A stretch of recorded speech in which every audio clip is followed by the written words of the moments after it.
Michael Ford sticks his foot in the ground, and that also speaks to the running style of Devin Neal. A patient runner typically makes that one stick in the ground and gets vertical. Three-time All Big 12 running back coming off back-to-back 1,000-yard campaigns. Jayhawks moving promptly on their opening drive after forcing a quick 3-and-out. At the Lindenwood 43, plenty of time. Daniels wants it deep, looking for Skinner. He makes the catch, but he was out of bounds.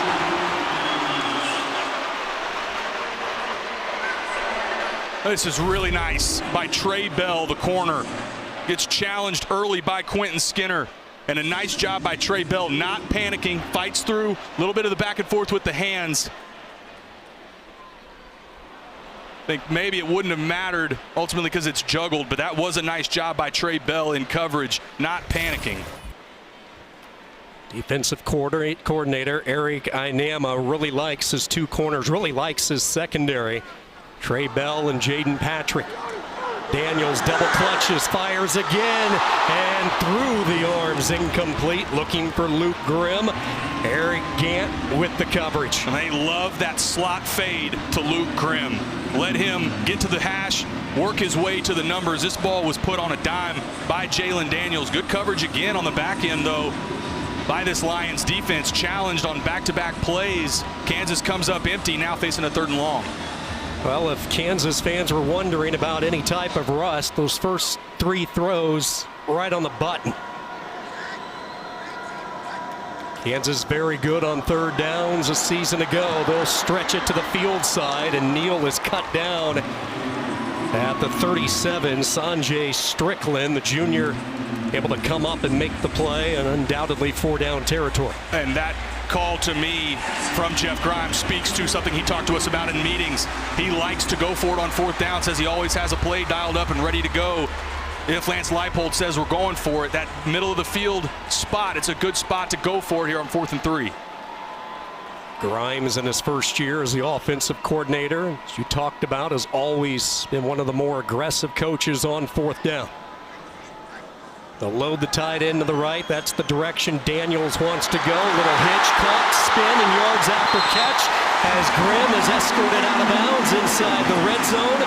Patrick pushed him out. KU converts on 4th. Great pass and catch to Luke Grimm, but the unsung hero is 47, right in the middle. Look at Jared Casey. They run a pick play, but it's clean because Jared Casey avoids that defender. If he makes contact, that's going to be offensive pass interference. That's a nice job by your veteran tight end and Jared Casey getting Luke Grimm open for the 4th down conversion.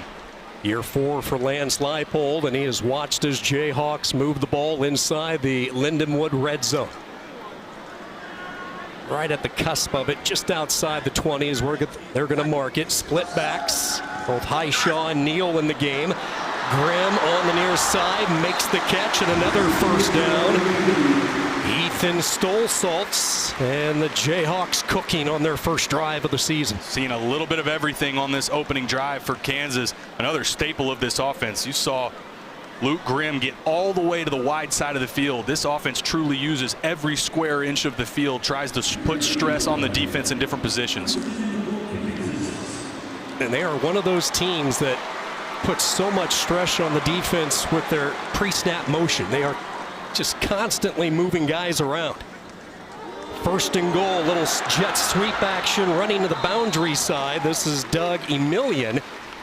He'll pick up 5. Devin Edwards, the team captain, in on the stop. And Sean, you just hit on it.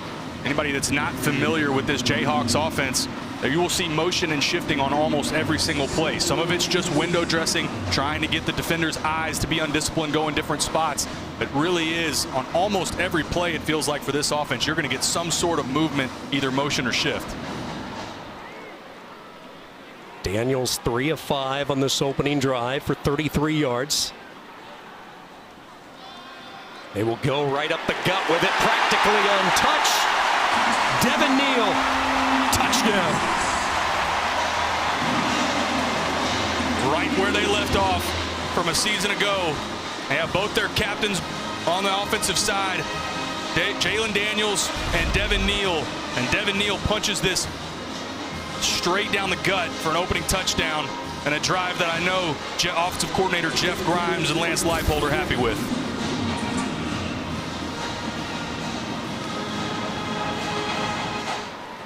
Tabor Allen won a tightly contested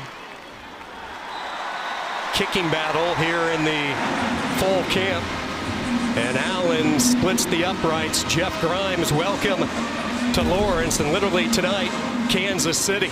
This is a sight the Jayhawk fans are certainly familiar with. Neal finding the pay dirt. KU. His offense rushed for 32 touchdowns a season ago. That was second most in school history. Devin Neal had 16 of those a year ago, and you see him just keep creeping his name up that list. And questions coming into the season opener, that offensive line, that first drive, they passed the test. They were right on schedule and even had to go through a fourth down conversion. This is about as simple as it gets. Bring Jared Casey across, have the lead blocker from the tight end, fullback hybrid that Jared Casey is, and Devin Neal follows the lead blockers. A really sound opening drive from the Jayhawks.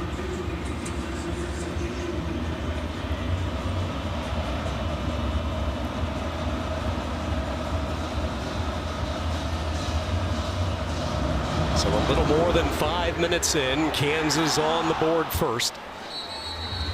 And we will get our second look at this Lindenwood offense. Keep in mind, this Lion program, a very, very young Division I program. They made the move from Division II to FCS just a couple of seasons ago. Well, their head coach, Jed Stugart, talked to us about this transition. He had been through this before, brought them from Division II up to FCS, and felt like they were much different in terms of their roster this year. Brought in some key transfers that are starting for them, and certainly in the 2D, but make no mistake about it, it is a difficult transition going from Division II up to FCS, and this is their first ever FBS opponent. From the 25, they will give it to their big back, Cortez Jones, and he does not have much space. DJ Withers, who the coaches just raved about in our meeting, they said he by far has had the best fall camp of anyone. They said he was most consistent by far, and said they were excited to see him turn it loose on Saturday. Hope that he would practice just like he played and getting a glimpse of it early.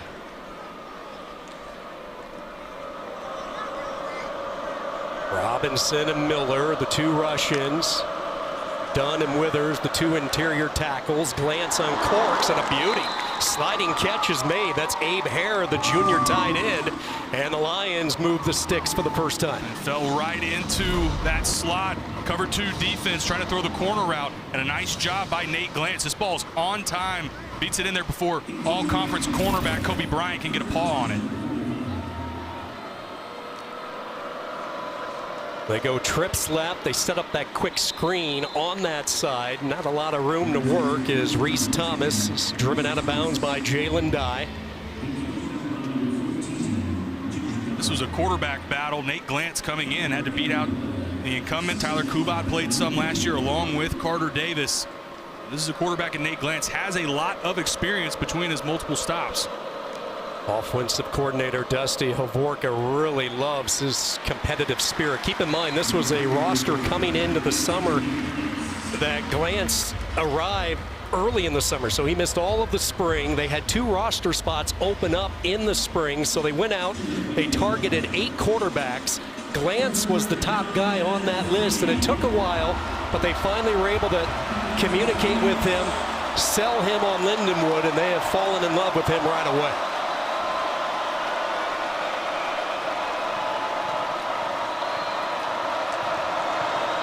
Again, a 4-man rush, and the pass is caught, and a first down at the 43. Reese Thomas beating Mello Dotson, and back-to-back first downs for the Lions. Second time they've targeted Reese Thomas on a third down. This time he comes up with it, and they challenge Mello Dotson, the other part of the two-headed monster at corner on the outside for KU between Kobe Bryant and Mello Dotson. They feel like these are the best corners in the conference and maybe college football, and right now Lindenwood's going right at them.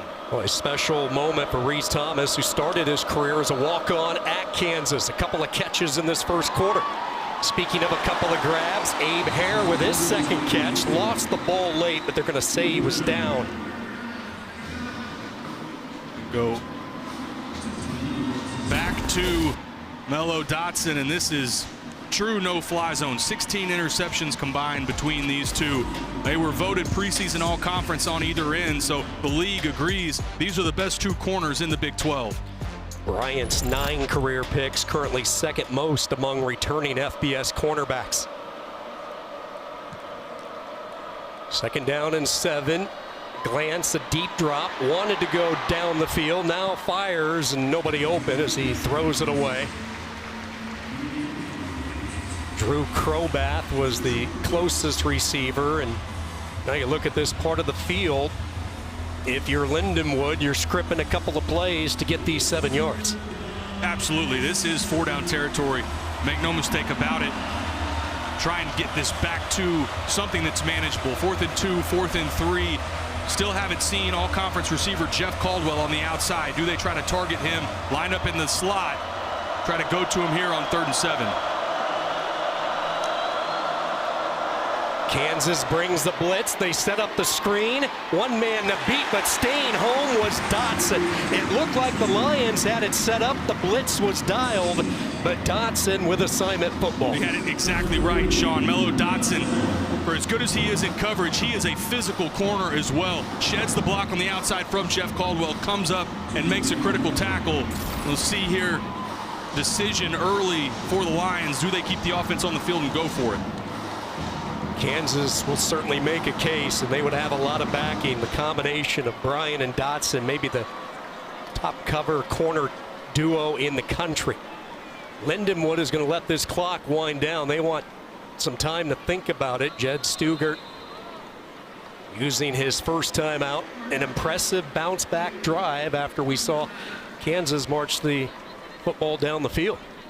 The opening possession on that 3 and out from Lindenwood, they wasn't for a drop, would have had at first down there. So for Lindenwood, you have to be excited about to the first part in the game. Some of the things that they talked about, pieces that they wanted to see early, they've clicked, moved the ball into KU territory. Big decision here now, the fourth down upcoming. Timeout in the action, 5:42 to go, opening quarter. Kansas with the early lead. Since my City Custom Cash Card. SPN Plus on a muggy Thursday night. Week 1 of the college football season. Kansas ranked number 22 in the land.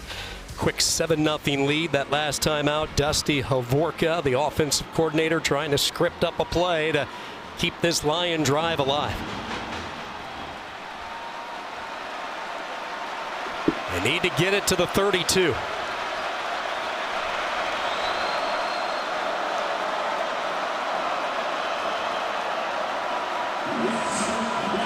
Steve Hall is checked into the game for the first time. He flanks Glance to the right. Hare, the tight end, to the right as well. 3 receivers left. 4th and 5. Pressure off the edge. And they get to him. Dumped back at the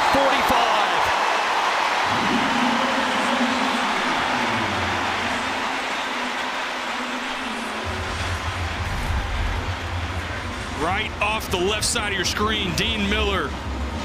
He just beats Gavin Hewlett. There was no shot.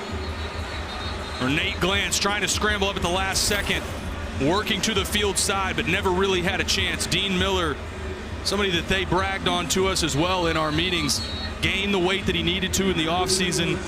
Felt like he had put in the work through summer and through camp, had a solid camp, and it shows up there on 4th down for KU. A position that they were able to generate so much production from last year with Austin Booker, who led the Jayhawks in TFLs and sacks and was the 5th round pick of Chicago. Forced to check down on 1st down, and Grimm pulls a Houdini as he dodged the missile and falls ahead, a gain of 8. The shallow cross concept this KU offense loves. Try to get Luke Grimm in space. If it's in zone coverage, they'll sit it down if they feel like he's running to get covered. Does a nice job there finding the soft spot in the zone. Grimm has been active here in this opening quarter. Already 3 catches for 34 yards. Keep in mind, he had his best season of his career back in 22 when Daniels was healthy for 9 games. They stretch it wide. Skinner as a flag flies. Skinner then lost the football late. Lindenwood says they have it. Let's see how the officials are going to rule this. Still no indication as our officiating crew gathers.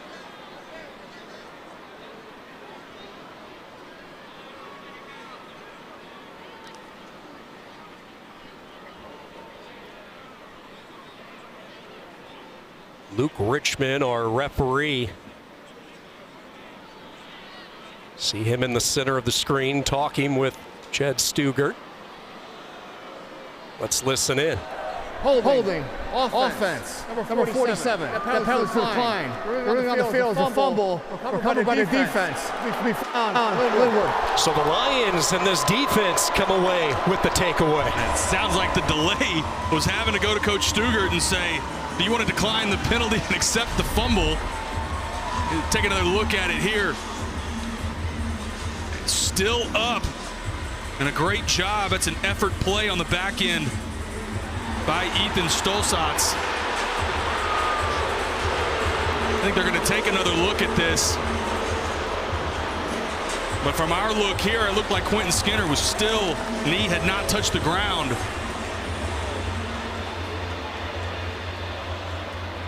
Watch 20 on the right side of your screen. That is going to be really close. And again, the ruling on the field is a fumble, so the question becomes, is there enough indisputable video evidence to overturn it? Now, this will be a good look at it right here. It looks like that right knee is still not down as the ball starts to move. And Sean, you're exactly right, because this was ruled a fumble on the field. Lance Leipold, I think, got a look at it on the Jumbotron. Maybe he disagrees. It looks like this call is going to stand and be Lindenwood football. A Lindenwood defense last year that had only 9 takeaways. That was a priority coming in to this new season, and now Kansas is going to use the timeout. Be a first of the half. Be a full timeout. So the Jayhawks take the timeout. What a job Lance Leipold has done with this program. Year 1, he went 2-10, and ever since he has put this program in full throttle, and what they have been able to accomplish, appearing in the preseason AP Top 25 for the first time since 09. They were in both polls in the preseason this year for the first time since 08. Coming off a season that saw them win 9 games and then the bowl victory against UNLV. There's been so much momentum built up by this program, really the most since the Todd Reesing days of 2007 and 2008, but an unbelievable job by Lance Leipold and his staff. And it's not just the key pieces that we've talked about, that the superstar is the name you know. It's the depth all the way down. This roster, he talked about it this week, roster is built different. They move different. They've got key pieces all over the field.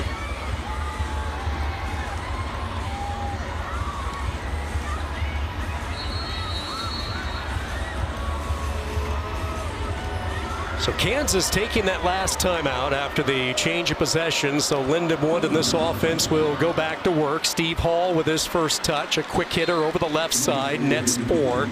Cornell Wheeler, one of the captains, in on the stop. Steve Hall, another one of the backs that this offensive staff bragged to us about. Freshman in the 2 deep. He told us he would get snaps. Said he's a really smart back and catches the ball well out of the backfield as well. Good look at Hall, the 5'9", 197-pounder. A youngster, a true freshman from St. Louis. Second down, and right back up the middle they go. And this will set up a 3rd down. The Lions tonight, 1 for 3 on 3rd downs. Feels like they're following the script, just like we expected, trying to run the ball effectively on 1st and 2nd down, get this to 3rd and medium. In an ideal world for Lindenwood, you're talking about several play drives that chew up time, eat clock, and limit possessions on the other side for Kansas in that offense.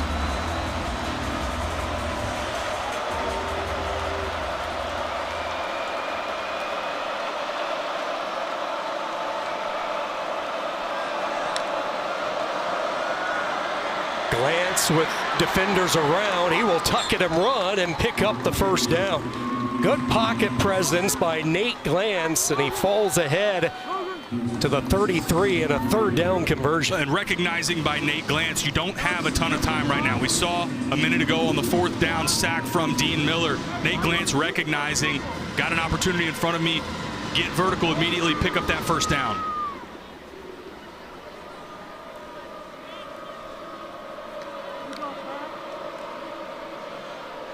Off that RPO, Glance lost it, and a fortuitous bounce comes right back into his lap. That could have been disaster. They go RPO, gets the pull read, gets on the outside, and for a second it looked like this may have been incomplete. But no, he really does. Gives that pump fake, fumbles, and just like you said, fortunate for Lions fans, able to immediately fall back on the football. To wonder if this hot and humid night will play an impact as far as the ball handling as we go deeper into the evening.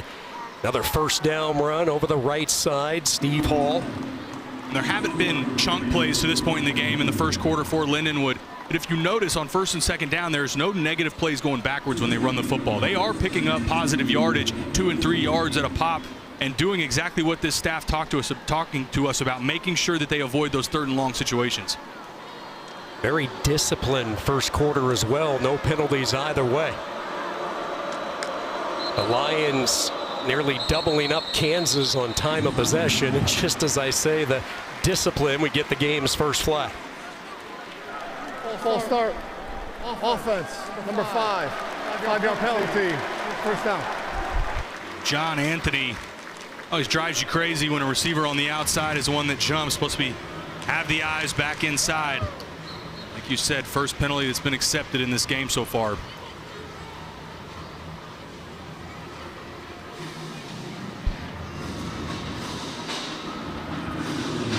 Each team squared away, 4 first downs apiece. Kansas right at 100 yards of offense. Lindenwood with the 59 yards. Approaching 90 seconds to go in this opening quarter. Play clock down to 1. Glance just did get the snap away. Running for his life. Robinson had him by the jersey. Now a little flip as he gets it out of bounds and incomplete. Good job there by Glance.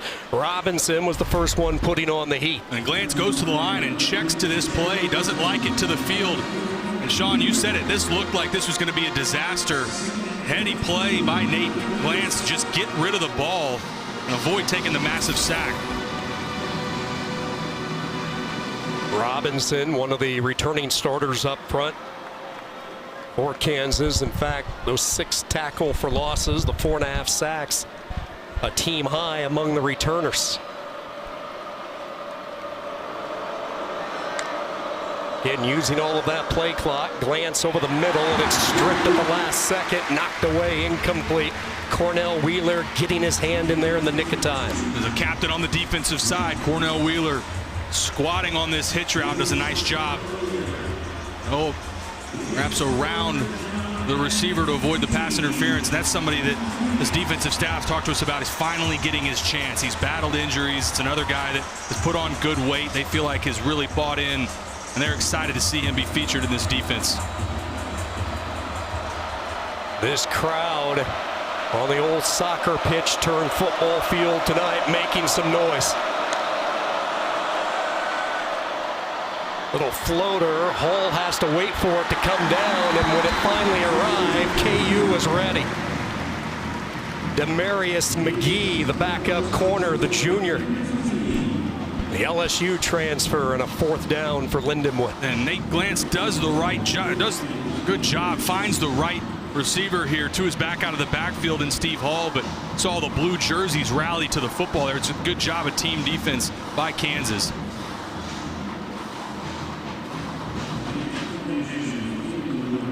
Trevor Wilson awaiting the punt inside his 20. Turner, and that one might have been tipped as KU came after it, and this one wobbles out of bounds at the 42-yard line. 17 yards on the punt. Excellent starting position for the 22nd ranked Jayhawks. Daniels in this offense ready to go back to work. Season changes for Kansas was that they brought in longtime veteran offensive coordinator Jeff Grimes. Joined this Kansas program in December, and look at the success that he has had throughout the year. Spent his last 3 years in Waco, and talking with him last night, the trickiest part for him, even with all of his history and all of his experience was learning the vernacular, the terminology in place here by KU. Well, all the pieces that were in place for Kansas already, Jeff Grimes said, look, it made more sense for me to go in and learn their terminology instead of the other way around. So a little bit different than normal, but so far in this game, other than a turnover, doesn't seem like there's been any issues in this offense clicking.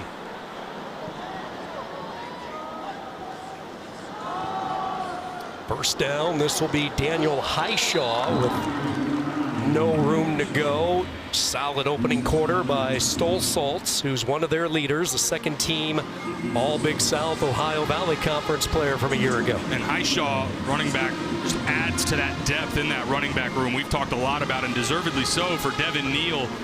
Daniel Highshaw behind him, over 600 yards on the ground a year ago. You'll see him in the Wildcat as well. Give some credit to Lindenwood on the road, playing their first ever FBS opponent, hanging tough with Kansas. The Jayhawks out to a 7-0 lead. The return of Jalen Daniels after 291 days away. Wheeler in this defense making some stream of charter buses, making the short 24-mile jaunt from the west. You see some of the faithful, the fans of Kansas, and how about legends in the house? George Brett, baseball Hall of Famer with the Royals, and his remarkable career, enjoying this Thursday night, opening night of college football week 1. Kansas with the powder blue tonight, kind of resembling the Royals, what they have went with often with their attire this season. A nice job in the interior. Tajay Passmore, it's a hand up there with a deflection, forcing a 3rd and long. Sean, we talked about it off air. I thought that was a perfect opening drive for Lindenwood, all things considered. Chewed up a lot of clock. Obviously would have hoped that they could have capitalized on one of their offensive possessions, but dominating the clock, doing well on 1st and 2nd down on offense as well. See if they can get a stop here on 3rd down.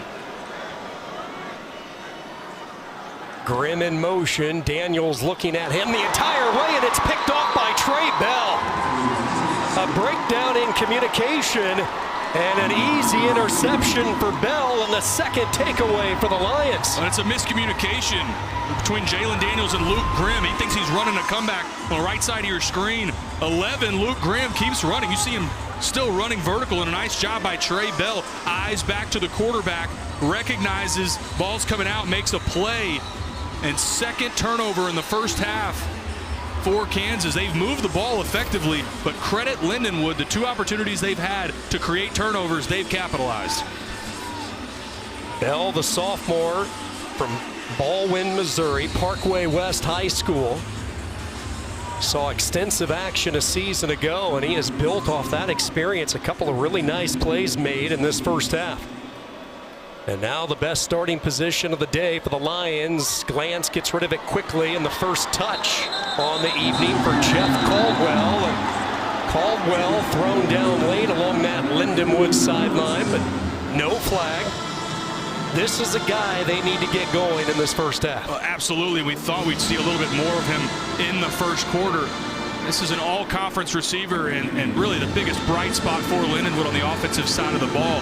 Big frame, and they want to get him going in this game. Caldwell coming off a season in which he caught 32 balls. Missed some games as well with an injury. They get right back to him, and an excellent open field tackle by O.J. Burroughs. I loved in O.J. Burroughs' bio, he talks about how his favorite player growing up was Allen Iverson, because they're both undersized, and he doesn't play like it. Watch him come down, trigger on this shallow cross, make a big play and force a 3rd down. Nice open field tackle from O.J. Burroughs.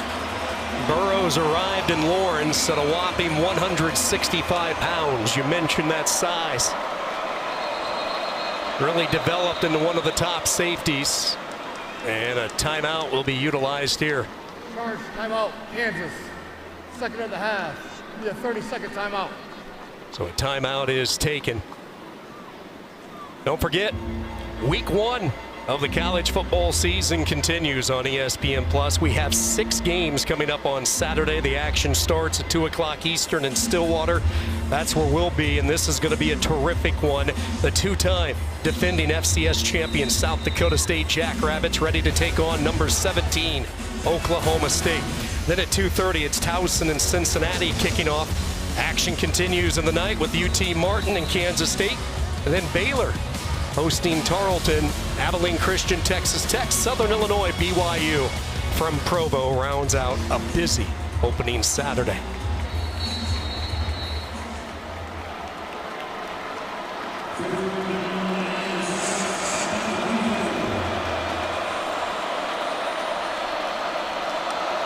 Out of the pistol, 3rd down.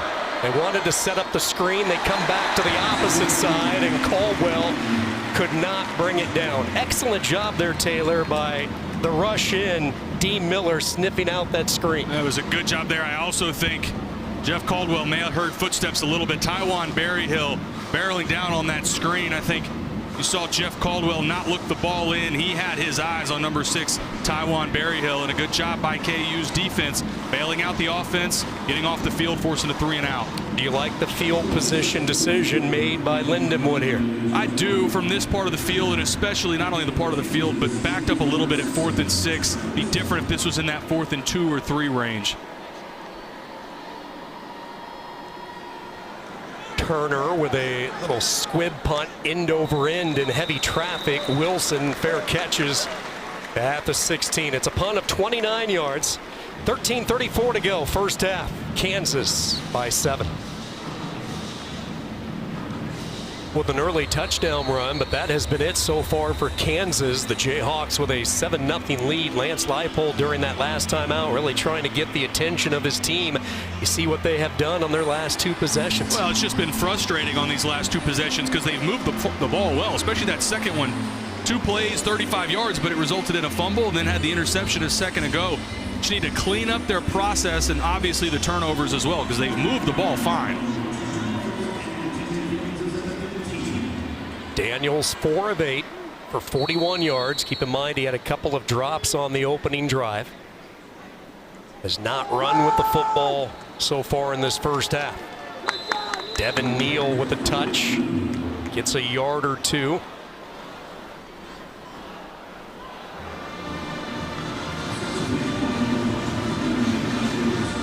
We both watched Lindenwood and a lot of film getting acclimated with this program, and the linebackers stood out. You saw Devin Edwards come up, make that last tackle. Stolzholz has some experience.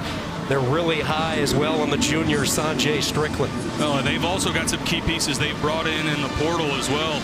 Ashton Russmeyer came over from Arkansas State. He's a starter in the center as well. And they talked about it with us. They feel like they added these key pieces that they needed in this transition to FCS. This is Grimm again, that duck move, able to avoid defenders, and yards after catch for Luke Grimm. Jaden Patrick finally able to corral him, and now for the first time, Kansas is going to go a little tempo.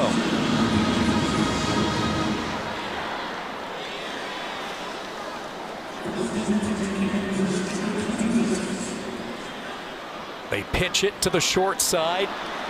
Look at the patience, and now the explosion. 1 man to beat. Neal with a cut. The last line of defense. Trey Bell.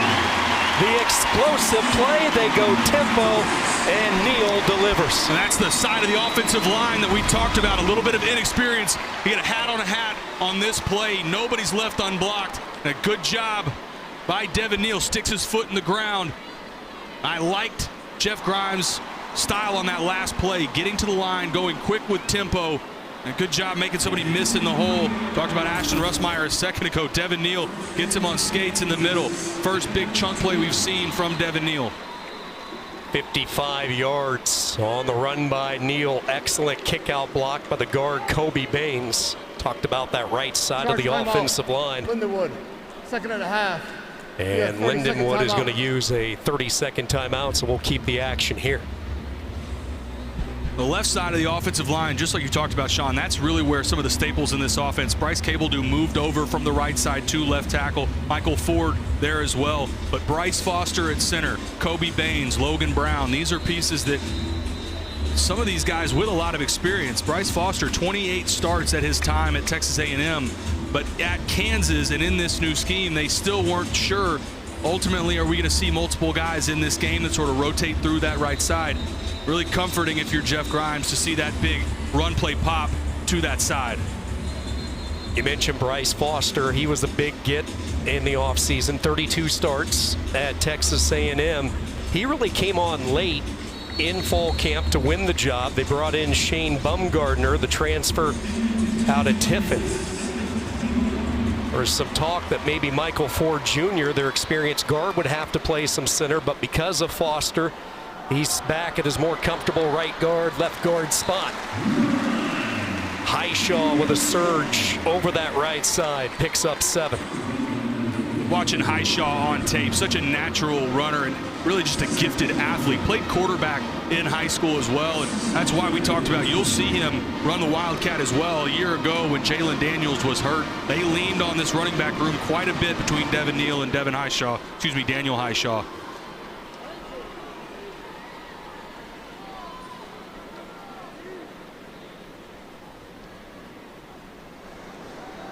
On second down, cutback lane is there, and then Highshaw is popped. What a hit by Stolzoltz. Now, Stolzoltz has been the bright spot on the defensive side for Lindenwood. Watch on the left side of your screen. Boom! Right there. And honestly, a little bit surprised, Sean, that we didn't see targeting called. That was one of those hits when you see the head pop back like that. Those are, in the modern era of college football, I've seen more and more of those get called for targeting. But, man, Ethan Stolzoltz has brought a physical presence for Lindenwood early in this game. Big hit for the junior from Wichita, Kansas. Started his career at Butler Community College. Now Highshaw trying to use his speed toward the pylon, and he'll be just shy as Highshaw steps out at the 1. Man, when he turns it into that second gear, you see how quickly he can get to the outside. Well, here they go back, just like we talked about in Wildcat. And I like that he's decisive, realizes I've got the corner, try to get to the pylon, thought he may try to extend the ball. Smart play not to. How many times do we see somebody go to do that, reach the ball out, and ends up being a fumble? See if Kansas could punch this in for first and goal at the 1.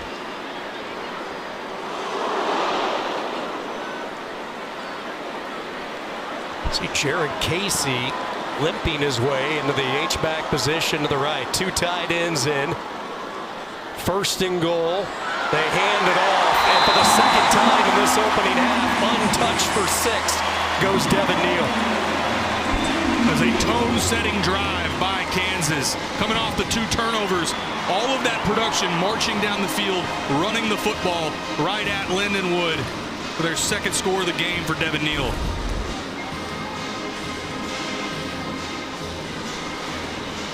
Wash down on the left side, about as easy as it gets for the all-conference captain, Devin Neal.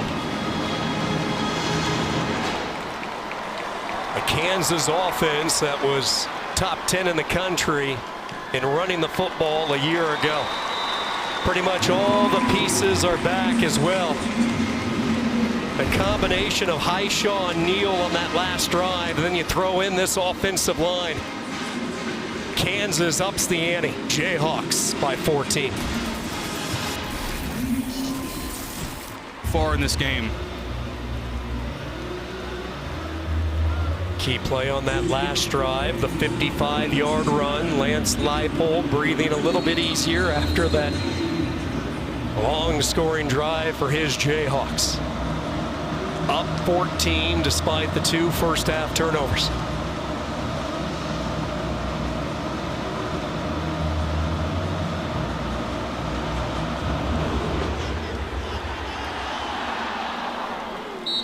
Strong leg once again of Tabor Allen as he sends it through the end zone for another touchback, his 3rd touchback of the night. All right, Taylor, Lindenwood right now down 14. This is an offense that at times has moved the football. Really no need to panic. no need to change much from what they've done so far. It goes back to, again, staying on schedule. And I know we've harped on that already.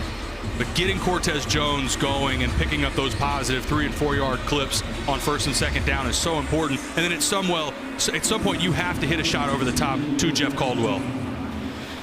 They stack it up 2 by 2 on this 1st down from the 25-yard line. It's the tight end in motion. Cortez Jones picking up 2 yards. Jones brought in, big mid-year get for Lindenwood. Physical and size is really what he brought to the table, something the Lions lacked in the backfield a year ago. And it also doesn't surprise us, right, that Lindenwood is going to the ground this frequently. The strength of this offense is the offensive line. 4 of 5 returning. Their captain in the middle, Ethan Johnson's been a 4-year starter. See if they go back to the ground here on 2nd down. And they really are high on their left tackle, Gareth Warren, big number 78. That's the side that they're trying to find any type of daylight on, but there was nothing. Mello Dotson lending support from the secondary. Defensive coordinator Brian Borland catching on, obviously, that Lindenwood's going to continue running the ball on 1st and 2nd down. You're seeing a lot of blue shirts close to the line of scrimmage, man coverage on the outside, daring Lindenwood. You're going to have to beat us throwing the ball beyond the line of scrimmage. 3rd and long, obvious passing down here. Does Brian Borland dial up pressure and try to get after Nate Glantz again?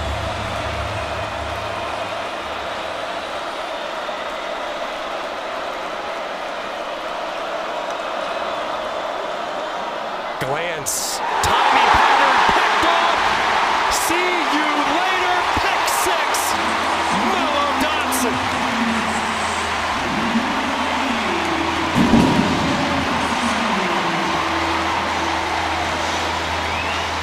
That's a dangerous man to throw a field comeback against. And if you're not absolutely sure as a quarterback that Mello Dotson isn't in off coverage, I don't recommend throwing it. Mello Dotson squatting on this the entire time. Nate Glantz, the timing's fine, but Mello Dotson is there all the way. Reads this perfectly, triggers on the football, pick 6. All the momentum now on Kansas side.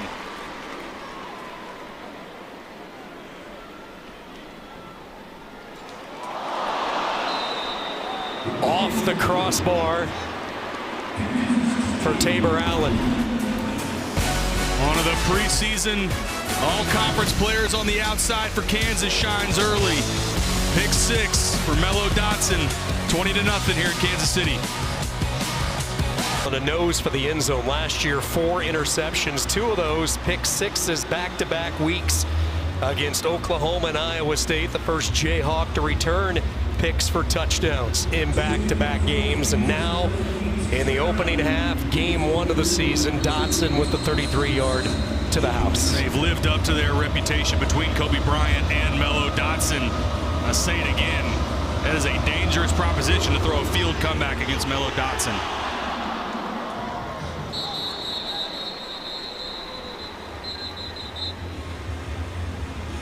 You look at it for Lindenwood, and this is a simple game.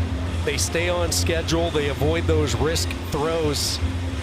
Things go all right for this offense, as we saw for a good chunk of this first half. But the moment you get in those 3rd and longs, you push, you press a little bit, and against the secondary, they can make you pay. Kansas did a nice job on that last drive on 1st and 2nd down, shedding blocks, limiting Cortez Jones, Steve Hall, really not allowing them to get beyond the line of scrimmage. They are going to have to figure out a way to run the ball effectively on those early downs. 12 carries, 27 yards as a team here for the Lions, and another dangerous throw, and this one incomplete. Glantz fortunate as Burrows jumped the route. And O.J. Burrows comes down on Reese Thomas, going that hitch again to Reese Thomas. They've gone to it a couple times, and you saw from Nate Glantz hitch just a second, and that delay almost caused back-to-back turnovers. These receivers sitting back a little bit, not coming back to the football, allowing these Jayhawk defenders to get some arms in. They stretch it wide. Jones, the big bruising back, escorted out of bounds by Marvin Grant. He is a load. Jones at 6 feet, 245 pounds. This offensive staff talked to us about how he was a vocal leader as well. They felt like they really needed that in that room. Has stepped in, done such a nice job for them. Another third down opportunity. Jeff Caldwell, top of the field, top of the screen. Do they target him, try to get him involved on third down?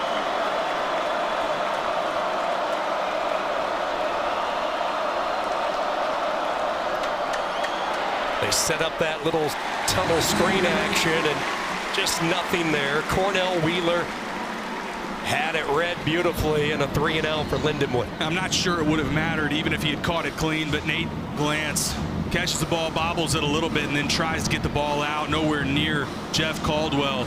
Now we're seeing a little bit of what we expected from this Jayhawks team, finding a rhythm, come off the pick six, now a 3-and-out. Get the ball back to Jalen Daniels in this offense.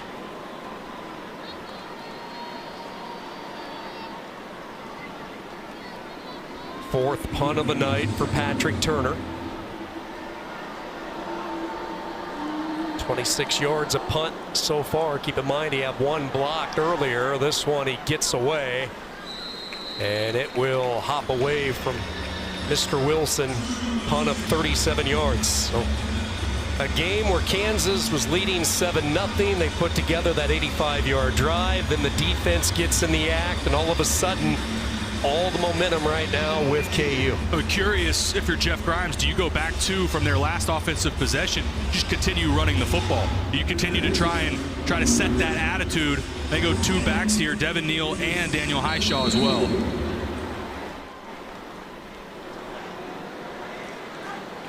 Daniels looking over a four-man front play fake. He'll throw on the run, sideline pattern. It's caught. Skinner tight roping the Lindenwood side, and a first down catch. Going on the field is an incomplete pass. Second That's down. what they're going to say. His foot was out of bounds, so incomplete. Get another look at this. This just goes to show the arm strength of Jalen Daniels. Field comeback to the left, harder for a right-handed quarterback. And look at zero at the top of the screen, Quentin Skinner.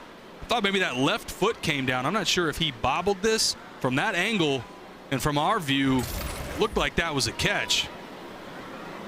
Skinner, one of those receivers who's just getting back to full health. He was slowed during the midway point of summer camp with an injury, and one of that key cogs on the outside. The trio of experience was Skinner, Arnold, and Luke Grimm. Just go back to that throw again. Those are the things that you miss when you don't have Jalen Daniels on the field. That is a difficult throw that he put on a dime, right on the money. Realize it ended up being incomplete.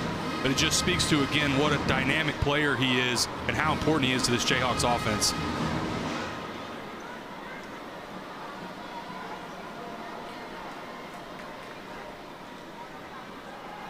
Daniels, the play fake, wants to take a shot. Grimm is out there, in stride. Touchdown, Kansas.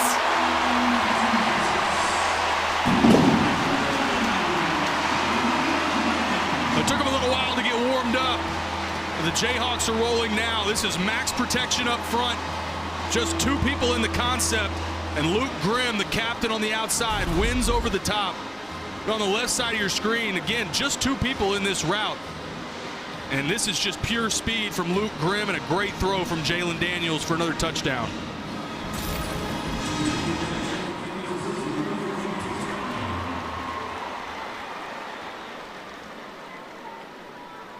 Luke Grimm has been targeted frequently in this opening half. 5 catches for over 100 yards. Daniels with the soft touch. Max protection, both tight ends in the game, Trevor Cardell and Jared Casey. And they just go right at Jaden Johnson on the outside. It's really a mismatch with a safety over top of Luke Grimm. And Kansas makes him pay for it. Take a look at the three-headed monster for Kansas. So much experience. All of these guys in that same class in which Jalen Daniels came in. Grimm, Arnold, and Skinner. Weapons galore. You factor in the running game with the 1-2 punch of Neal, Highshaw, the return of a healthy Jalen Daniels, and you see why people are excited about this offense. And I loved what Jeff Grimes told us about those three. He said they just keep getting better and better because they push one another. They come to work with the right attitude every day. They want to see each other get better. And they know in this offense with Jalen Daniels at the helm, there's going to be plenty of love to go around. They're all going to get their touches. And so far in this game, I think we've felt Luke Grimm's impact the most. Big touchdown there on the shot play.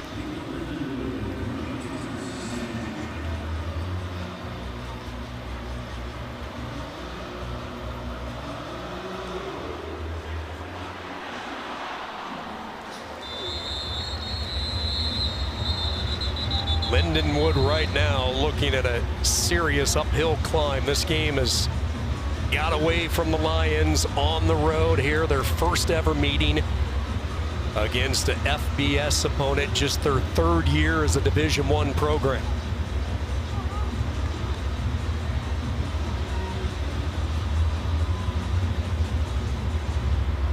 Jed Stugart knew his squad would face a lot of adversity throughout the course of this one, and he was so anxious to see how will they respond. The growing process, part of that transition. Cut back there by Hall, and he's tripped up as Wheeler got a hand in. There was a running lane there and a great tackle by Cornell Wheeler. I thought that was the first opportunity. We may have seen Lindenwood pop one. You mentioned it. Cornell Wheeler gets a hand on it. Just a 2-yard gain. Late shift by that defensive line on second down, and they shifted the right direction. There was no avenue to be found. Wheeler once again in on the stop along with Keenan Caldwell. Keenan Caldwell wins in the interior, beats his man at the point of attack. Another 3rd and long from Lindenwood. Look at 97 right in the center. They shift down. He ends up at a shade right over top of the center. Moves Ethan Johnson, the center, off of him, makes the tackle.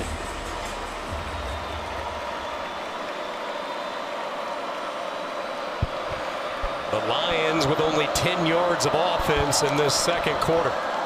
Glantz will try to change that. Steps into the throw, and it's caught. Abe Hare, the tight end, and a first down, something positive for the boys from St. Charles. That's the second time they've gone to Abe Hare with that corner route. I think the 2 biggest plays we've seen in the game from Lindenwood on the offensive side have been that exact same concept. Abe Hare running that corner again. A nice throw from Nate Glantz. Fits this in between the corner and the safety for a big first down conversion. 31 yards on the completion. Hare with his 3rd catch. 17 games played over the last couple of years for Hare. False start. Offense. Number 5. Penalty on Lindenwood after the first down. Second penalty of the night. Stugart's bunch. I think it's the second time it's been a false start on John Anthony as well.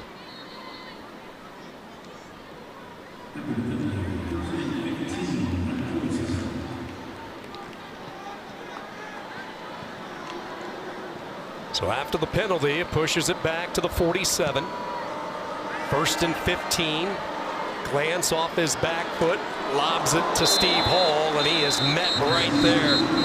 Point of attack by J.B. Brown. And you talk to Lance Leipold, you talk to defensive coordinator Brian Borland, they are really excited about the flexibility these linebackers have playing all 3 positions. Well, Cornell Wheeler, which we've touched on as a captain, J.B. Brown, their leading tackler, returning. Also Taiwan Berryhill, a guy that they said, look, he's technically not a starter in the 1 deep, but he feels like a starter to us. They feel like they've got a lot of depth in the linebacking core. Brown, one of those downhill linebackers, you know it when he brings that punch. 2nd and 14. Pocket collapsing, and for the second time, Glantz is dumped back at midfield.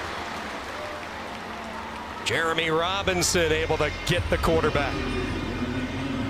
One of the returning starters on this defensive unit, right side, and he beats Gareth Warren, the best offensive line guy that's on the Senior Bowl watch list on that left side.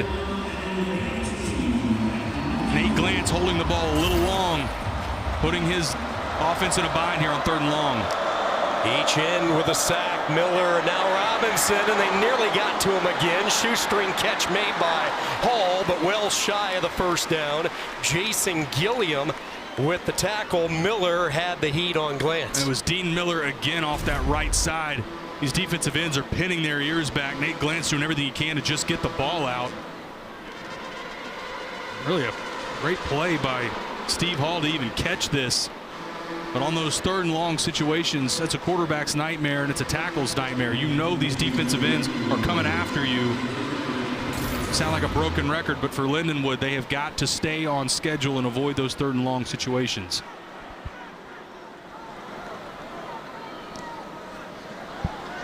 Rugby style of punt, and this one will be downed inside the 10. Nice job there by Patrick Turner and the special teams unit as they will ping Kansas deep. It's a punt of 41 yards.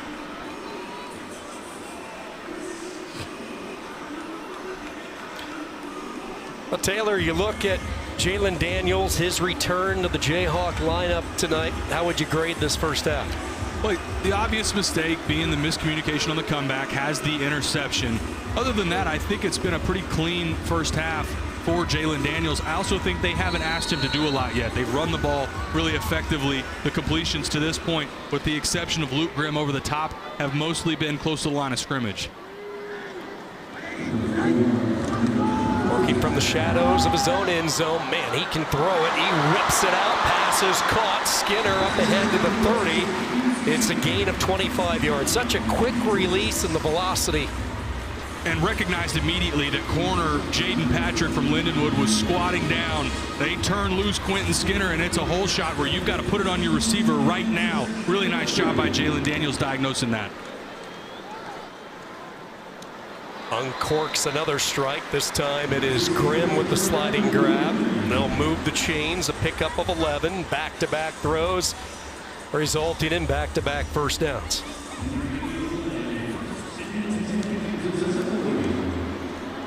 They pitch it to Neal, boundary side. This is the play that he ripped off a 55-yarder earlier in the half.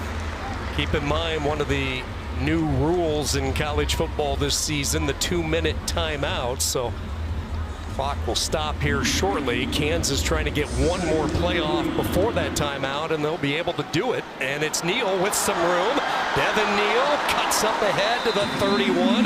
18 more yards. A touchdown saving tackle by Devin Edwards as we reach the 2-minute timeout. So Kansas rolling in this second quarter. Neal has the Jayhawks on the march. All Kansas, primetime Thursday night in KC.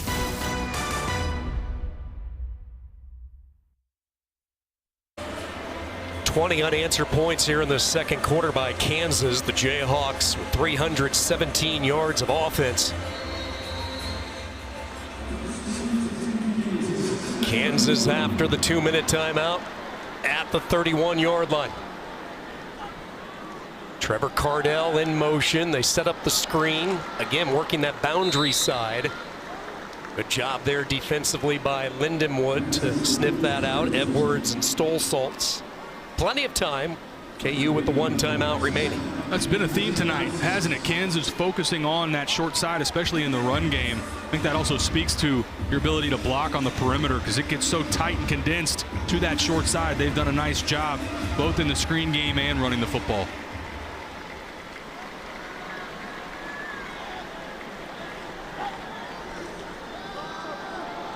Second down give. This is Highshaw through a little crevice, and he is tripped up as a flag is down at the 20. Jordan Kanapke coming in, one of the sure tacklers on the back end. Flag in the vicinity of a hole.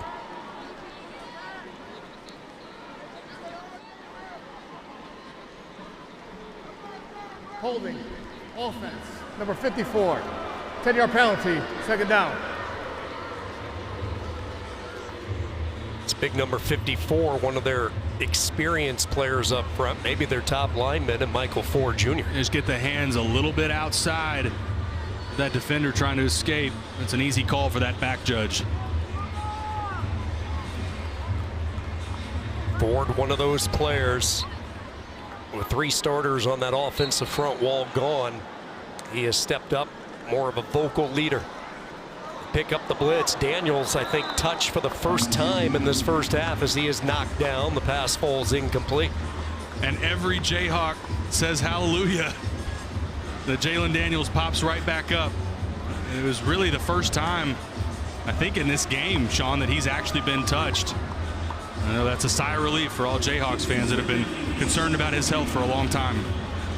Came out of the gates flying a year ago. He was the preseason Big 12 Offensive Player of the Year and was impressive in the first 3 games before the back helmet sidelined him the rest of the way. 3rd down give. It's Highshaw looking for the sticks and then some. Keeps his balance, runs over a defender, and finishes the run down to the 4.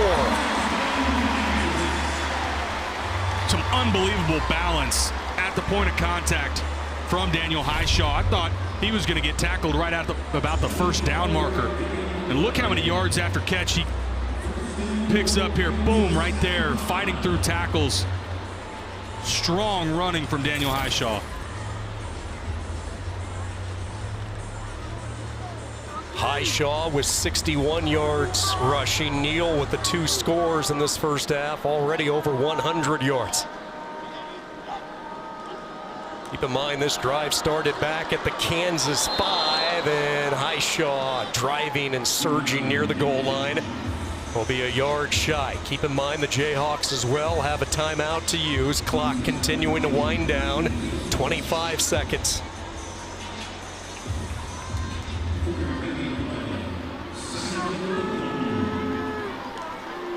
Second and goal. Highshaw trying to find the end zone. Propels his way ahead. No word yet. They're going to say no, denied. Right in front of the goal line. Clock continues to tick down. Kansas and their coaching staff calling the timeout. See if we get another look at it. I thought from that angle, he kept that right leg off the ground. Sean, I think from our vantage point, that looks like a touchdown. I'm not sure what part of the body hit the ground. On the field is the runner. That's the short hand, of the goal not line. the previous elbow plays that under touches the further ground. review. He keeps the right leg off the ground, extends the ball out. To me, this is a touchdown. Yeah, I agree with your partner. Jeff Grimes over to talk to Lance Leipold. They're going to go upstairs, and Daniel Highshaw, along with 19,000 plus, thinking this is going to be 6. Absorbs the hit initially, and again puts that right hand down, which is legal so long as the shin and the elbow don't touch the ground. Long before that right knee hits the ground, I think he extends the ball over for a touchdown. We'll have to compare the 2 looks. I'm not sure we have one right down from the referee's vantage point, but regardless, to me, I think there's clearly enough on that angle that this is a touchdown. Let's listen in to Luke After further Richmond. review, the runner was up. The ball crossed the goal line. It's a touchdown.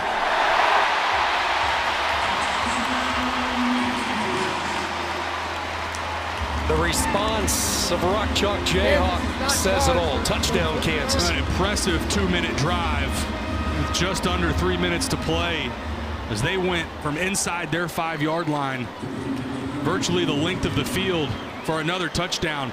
You take away those early turnovers in this game, it's been effectively a perfect first half from this Kansas offense.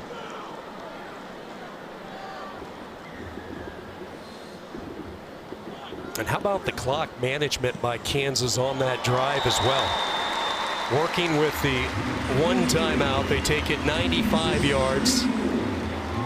A terrific second quarter, one in which the Jayhawks have just flat out dominated.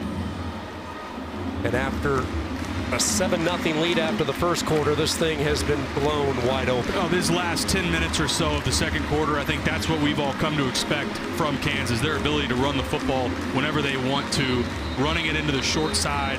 This offensive line that a lot's been made, especially of that right side like we've talked about. The challenges and some of the new faces, implementing them into this offense. They've answered the bell.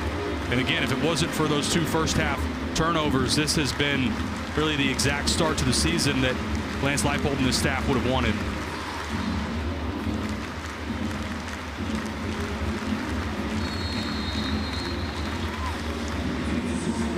This Kansas roster loaded with 30 seniors.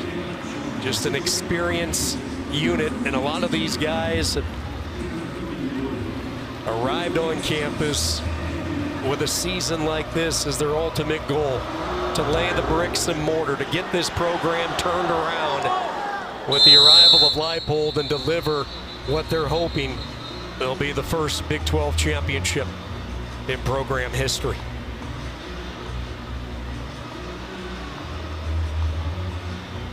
Jalen Daniels with a touchdown pass. He's thrown for 148 yards. This rushing attack has been unleashed already. Over 200 yards on the ground. Lindenwood will take a knee and look to regroup at the intermission.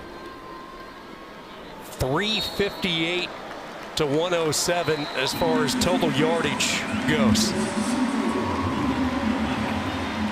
Kansas turned to Ballard in some key moments, and the young redshirt freshman picking up some valuable experience, getting a pep talk along the sideline as we're anticipating to see a freshman here on this opening drive. As the Jayhawks on the return take it out to the 15-yard line.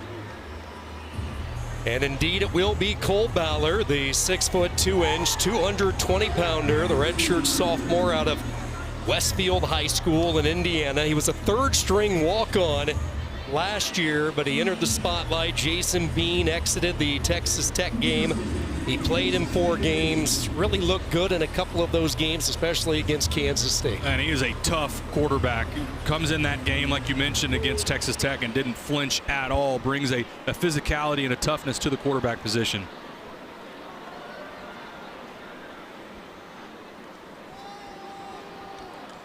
On first down over the right side, the first touch of the night for Savion Morrison, junior from Tulsa, Oklahoma, who started his career at Nebraska. For Cole Ballard, came to Kansas as a walk-on, has earned a scholarship since then.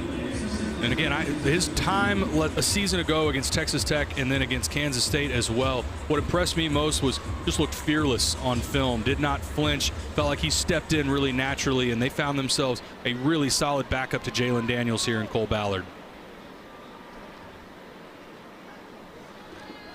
On second down, a design draw, and a lot of space opens up as Ballard gets catapulted up into the air.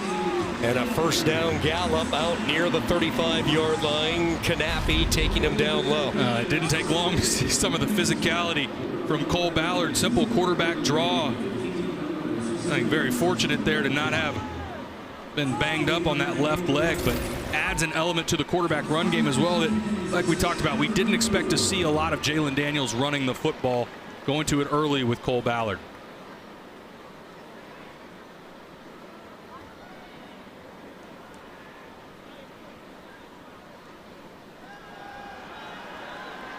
Ballard on the bootleg throws, and a wide open Lawrence Arnold. Arnold with his second catch of the night. Ballard showing the ability to throw off the run. Well, he really had 2 options here. Leighton Cure, tight end in the flat, and then on the over route, Lawrence Arnold comes open. Good, accurate throw to Lawrence Arnold, who is another solid option. They feel like really good and contested catches, an easy one there on the over route for the first down.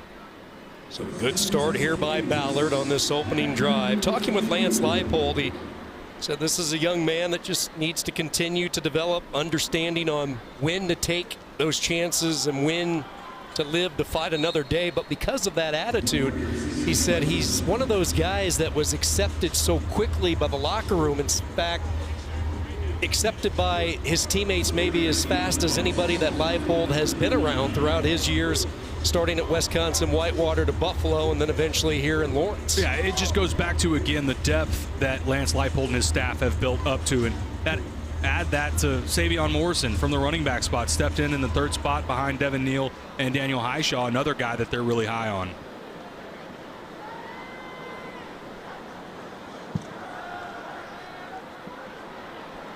Ballard can take off if he wants to, and that's exactly what he does. And he's shouldered out of bounds by Vincent King.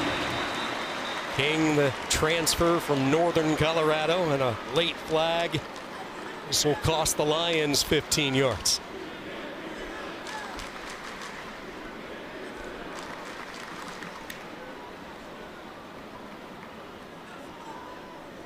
After the play, personal foul, unnecessary roughness, defense, number 9, 15-yard penalty, automatic first down.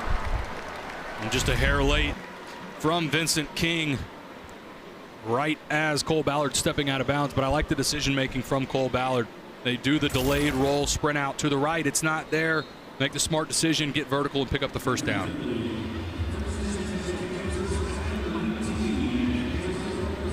A little more than 3 minutes into the start of this third quarter, and Kansas already inside the red zone.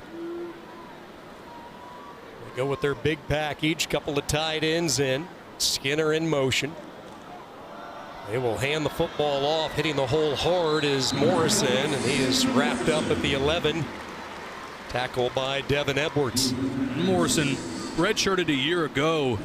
I think this may be the fastest, just in terms of top end speed. He may be the fastest of the bunch for this running back room. And that third option is the guy that they will continue. They'll be able to lean on him as the season goes along. It's tremendous depth again from the running back room. Devin Neal, Daniel Highshaw, and Savion Morrison. Third year in Lawrence for Morrison after spending a couple of years in Lincoln. Second down and 3. Again, this will be Morrison trying to get to the outside, and he is corralled by Vincent King. We talked about King coming in from Northern Colorado, and there is certainly a connection with the state of Colorado all the way down to St. Charles, just because of the coach's past and the history and the connections that they have built in the Rocky Mountain area.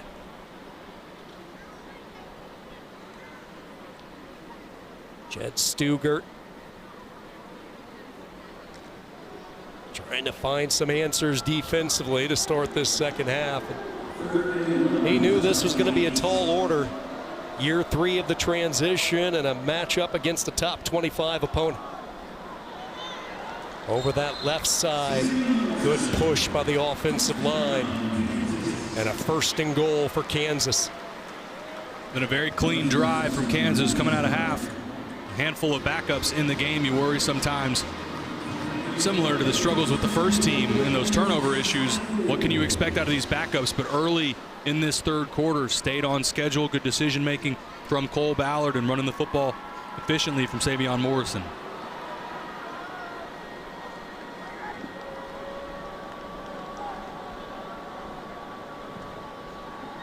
Constant movement by Kansas, back and forth. They line up Casey to the left, lowering the pads is Morrison. And he'll be tackled at the 1. Again, it is Kanapke, a Northern Colorado transfer, coming in with the hit. We see Leighton Cure check into the game. Like we may have a 3 tight end set here. Would not surprise me. Keep this on the ground with Savion Morrison for Kansas. Try and punch this in.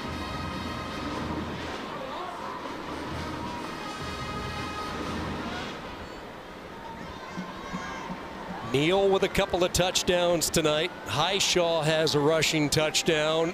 Will Morrison add his name to that list? No, at least not right now. Good job there by the Lions. Matt Barnett closing the hole, setting up 3rd and goal. And Lindenwood bowing up here at the goal line. See if Kansas goes back to it on the ground again. 3rd and goal from inside the 1.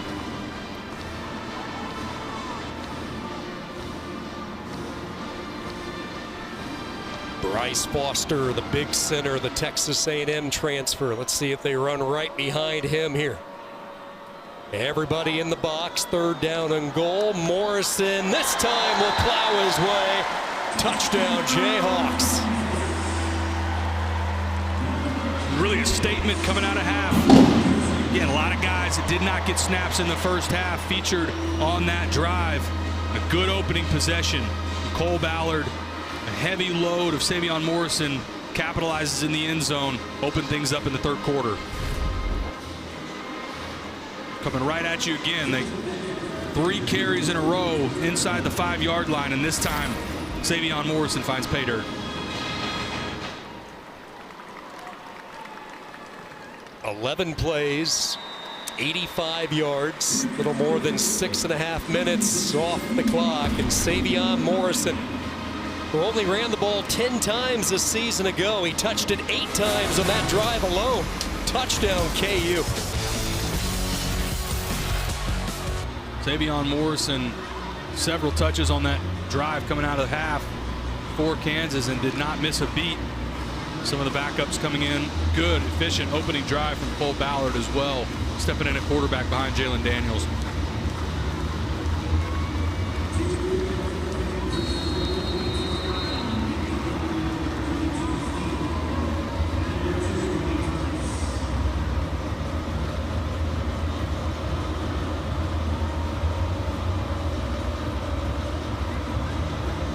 Tabor Allen with the approach. Strong right leg and another touchback for Allen.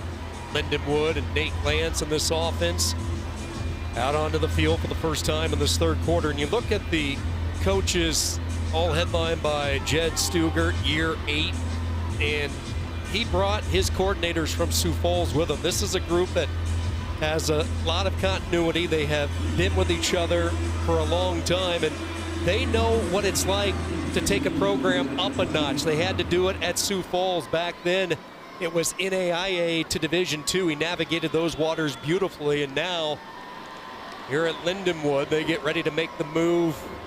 Year 3, Division II up to Division I in the FCS level. A good carry again from Cortez Jones. You're exactly right, Sean. The challenges of going up a level, they've gone through this before. There's one of the things that jumped out to us when we had our calls with them, with offensive coordinator Dusty Oborka and defensive coordinator Eric Inama. Just this staff has been together for so long, 8 years combined together for those 3 and some others on this staff, and that's just not what you see so often in college football, where guys move around so frequently.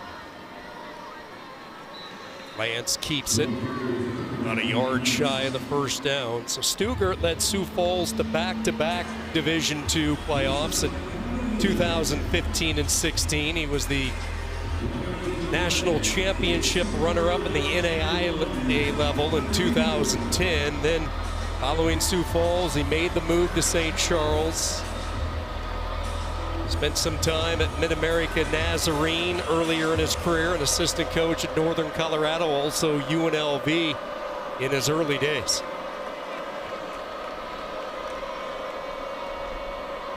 Third down and short, and a good job there by Jones. Despite some penetration by that front line, he was able to dodge his way and pick up the first down. We mentioned Mid-America Nazarene, less than 20 miles away, very close, so very familiar with these parts, and he's been in this stadium in the past.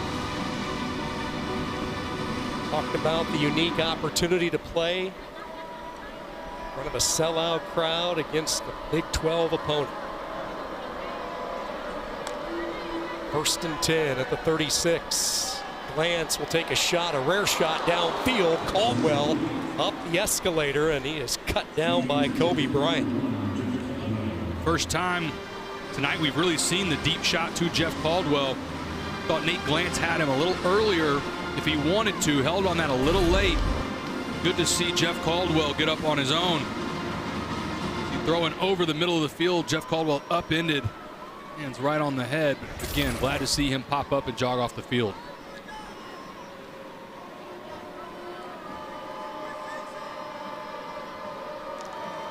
Second down and 10, quick throw, and the catch is made, but paying the price.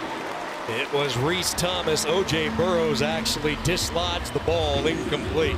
They are headhunters on the back end. We've seen some hits from the Kansas secondary tonight. Well, they have keyed in on that inside slot hitch from Reese Thomas a couple times now. They've gotten him in that position, and O.J. Burrows has done a really nice job dissecting it, reacting, and getting downhill. Almost had an interception earlier. This time blows up Reese Thomas and forces the incompletion. Caldwell still trying to get his bearings after that hit by Bryant a few moments ago. Third down and 10.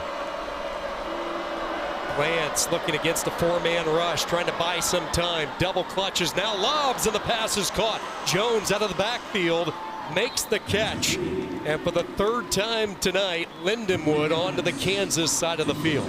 And that piece of Nate Glance's game, it's some of what made him so effective at his time at Iowa Western when he was in junior college, and the bright spots that he had a year ago at McNeese State, making plays happen off script. Does a nice job moving to his right, keeping his eyes downfield, finding the open target, and picking up a first down. Showed flashes last year at McNeese, actually started their first 6 games.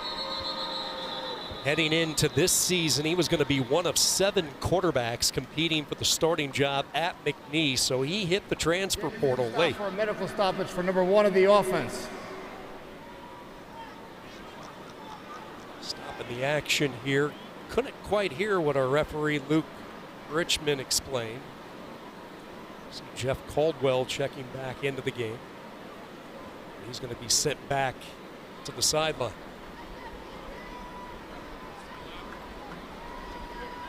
You saw Jed Stugart point to his head as Jeff Caldwell going off the field. Wonder if they were called down for potential concussion protocol after that hit over the middle a minute ago. Yep, had to be that. The call coming from upstairs, so good job by our officials up in the booth to spot that. Player safety. Dangerous throw. And did they get a foot in? No, out of bounds, they say. Burrows could not drag a toe. O.J. Burrows all over this. Lindenwood's trying to hit wheel route up the sideline. Watch number 5 come downhill right now. Reacts to it, jumps in front of Drew Crobath. Almost comes down with the interception, lands just out of bounds.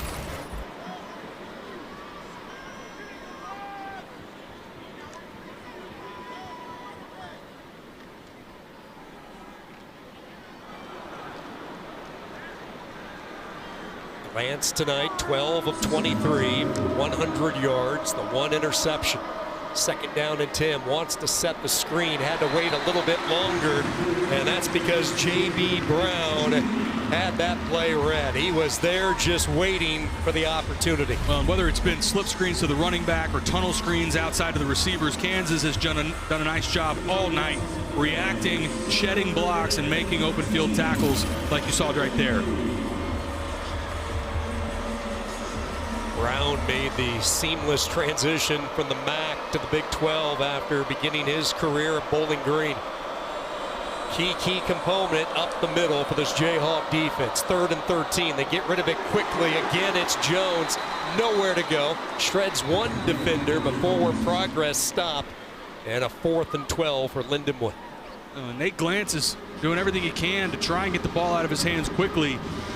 But it feels like every time, regardless of whether or not there's a completion or not, see blue jerseys rally to the football.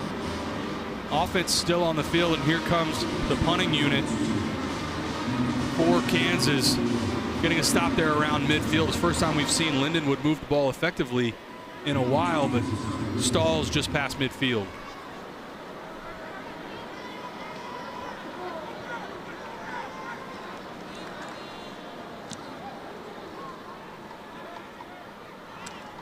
Trevor Wilson with the fair catch. Second time tonight that Patrick Turner has pinned Kansas deep. Series number 2 for Cole Ballard and the Jayhawks in control from Kansas City. It's a unique venue. I think it's perfect for these first couple out-of-conference games. This one tonight against Lindenwood and against UNLV. Listening facility overtaken by the crimson and blue tonight. Kansas in this uniform look, the powder blue to start this season. First down and bouncing through would-be tacklers, and a good carry up past the 20-yard line.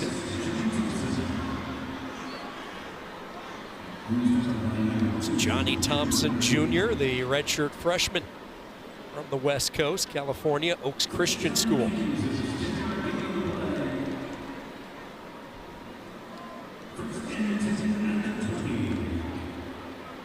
Opportunity for some of these young running backs to get a taste of action. Anticipating on seeing Harry Stewart III as well. First down play, a little bootleg action. Pass is caught up ahead to the 27-yard line. That was Mac Moeller coming across, sort of in the same spot that Luke Grimm would have been in, like a lot of bootlegs. Get him on the shallow cross, coming across, and a good job by Cole Ballard again, making the quick decision, accurate throw, get this to second and short. But all Ballard here in this third quarter, 2 for 2 throwing the football, 29 yards, plus he's added 20 yards and a couple of carries. They'll go right back to the air, a little short underneath route. Trevor Cardell with the catch, tackled immediately by Ethan Stolzholz. That's another guy that this offensive staff talked about being really high on.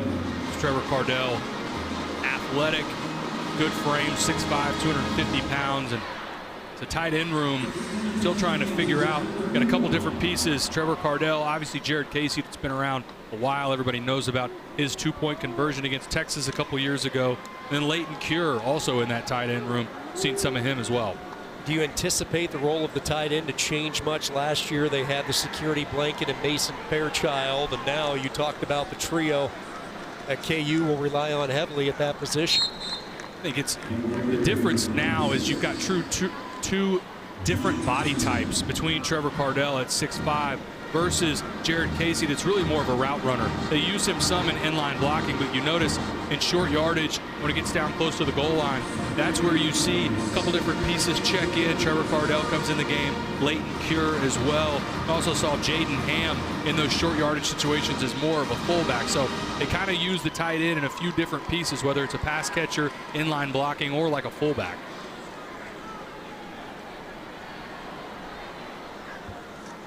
Second down give over the right side, and a big hole opens up, and a first down for Johnny Thompson.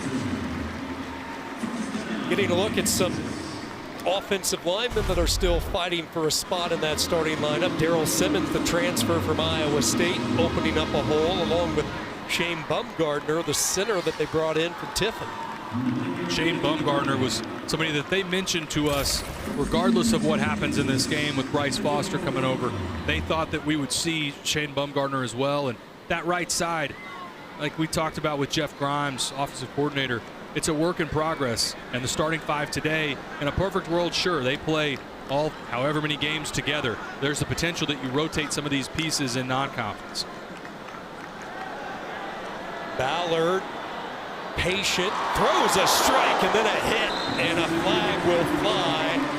Tremendous concentration as Wilson hold it in, and then Eric Gant coming in with the big hit. And how about the toughness that Wilson showed over the middle? He knew he was going to pay the price. And did a great job working back to the football as well. Was covered up initially. Cole Ballard, the nice throw as well. We'll get the call here. Personal foul, targeting, defense, number 39. The previous plays on the further review.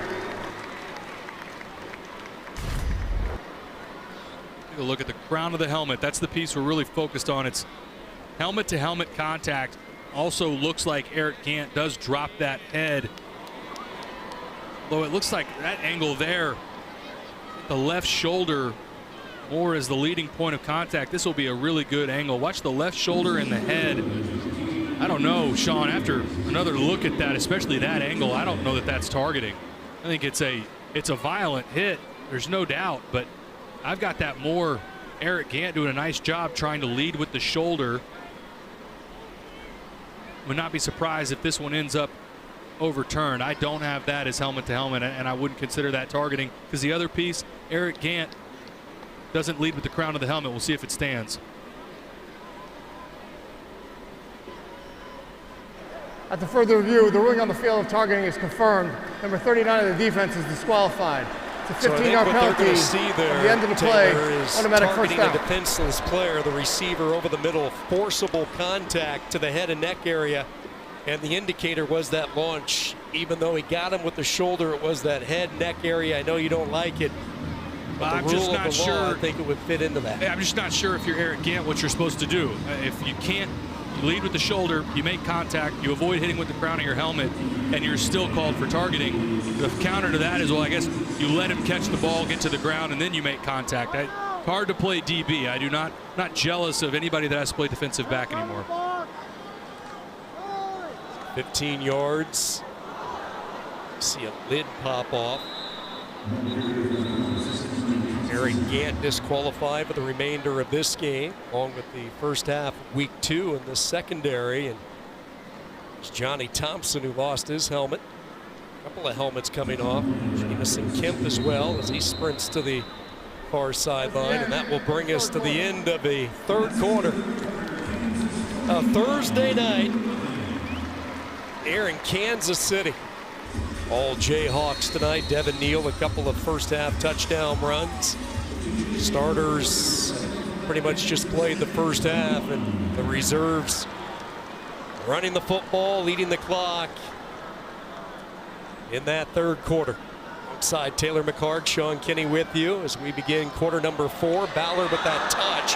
A lot of contact. The flags fly. He was looking for Moeller again. Jaden Patrick with the contact. A little bit physical from Jaden Patrick, but I really didn't think the coverage was that bad. Just rewarded a little bit from an underthrown ball. Pass interference. Defense, number 7. 15-yard penalty from the previous spot. Automatic. First down. Take another look. Inside slot fade again.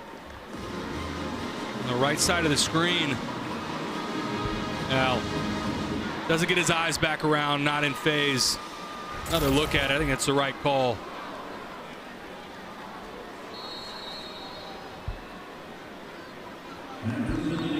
It's 4 penalties now tonight for Lindenwood. Had a couple of 15-yarders on this drive, the targeting and now the interference, and just like that, Kansas first and goal knocking on the doorstep. Johnny Thompson, the running back, he will flank Ballard to his left. Moeller in motion. Ballard rolls right, throws back of the end zone.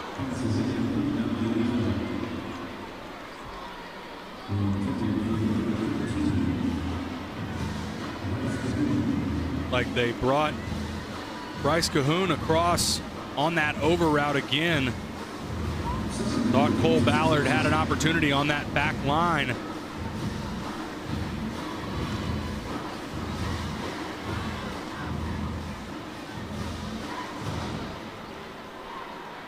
Second and goal for Ballard.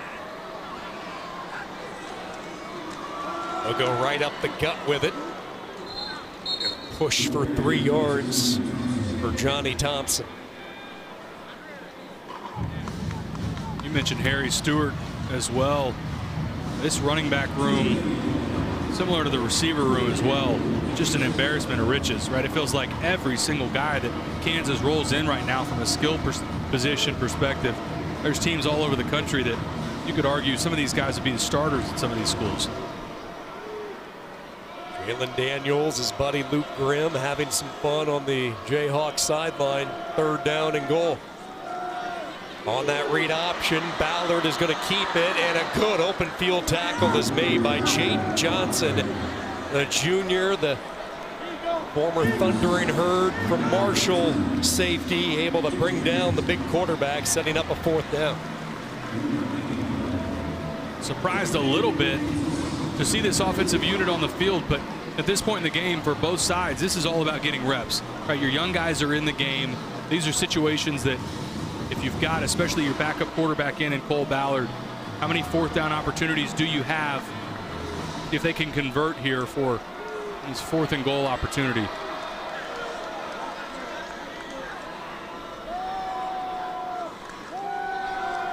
Fourth down throw, just shy of the goal line, but the final few steps for the touchdown.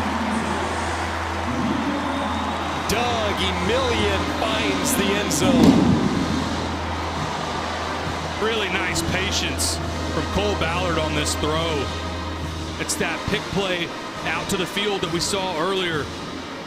Doug Emilian works back to the ball as well, and a good accurate throw from Cole Ballard. Starts to fade away a little bit. Patient enough to throw it on time to the outside, and a good job in the open field by Doug Emilian to get in the end zone. 11 plays, 90 yards. Drive orchestrated by Ballard. Million in his third year here at Kansas. Minnesota transfer. Grew up all the way down in Broward County, Florida. He's found his way to Kansas City. Touchdown for the Jayhawks. Redshirt freshman. All smiles for the Jayhawks.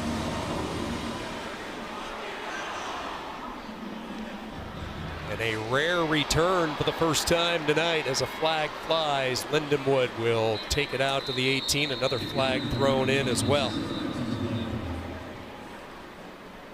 Andre all over. Ronnie Thomas, as it stands right now, a return of 13 yards. Let's wait and see what the penalties are all about. During the return, illegal block in the back, receiving team, number 25. Half the distance from goal, first down. An exciting new era of college football with the introduction of the 12-team college football playoff, the 5 highest ranked conference champions, and then they'll take the next 7 highest ranked teams, and then they seed them 1 through 12. The 4 highest ranked conference champs, they'll be seeded 1 through 4. They get the benefit of a first round bye. Then you have the remaining 8 teams with those first round games, an opportunity for the higher seeds to play on their home turf. I think it's great for college football. You're going to get more meaningful football in the month of November, more teams with an opportunity late in the year. So where does Kansas stack in all of this? New 12-team format.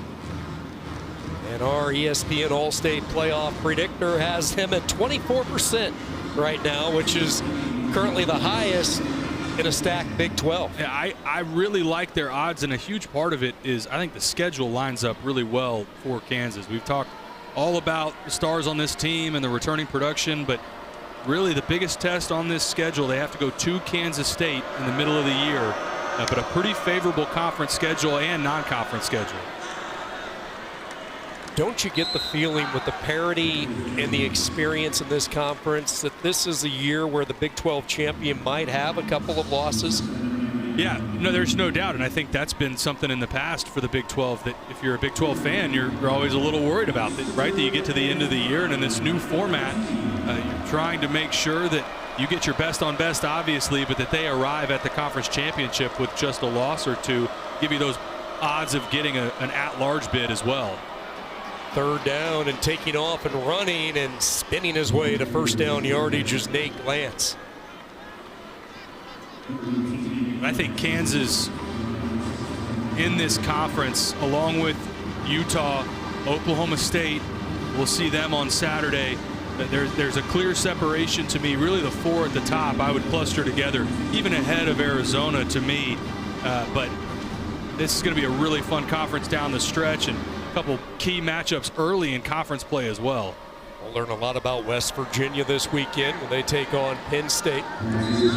Abe Hare, the catch, the tight end, has been active tonight up near the 30-yard line.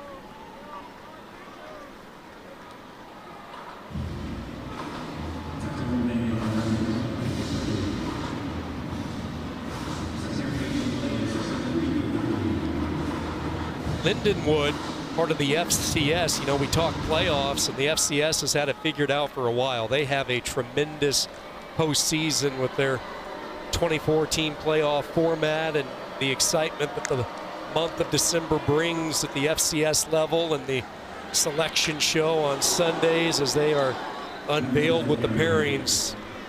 Certainly a great model to follow. Now, the Lions won't be eligible for that postseason fun until the 2026-2027 year.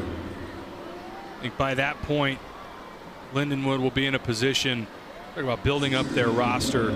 17 transfers have come in for Lindenwood this season, and a number of them we've seen featured tonight to continue to build that depth and build towards, obviously, 2026, like you mentioned, when they'll be eligible for the FCS playoffs.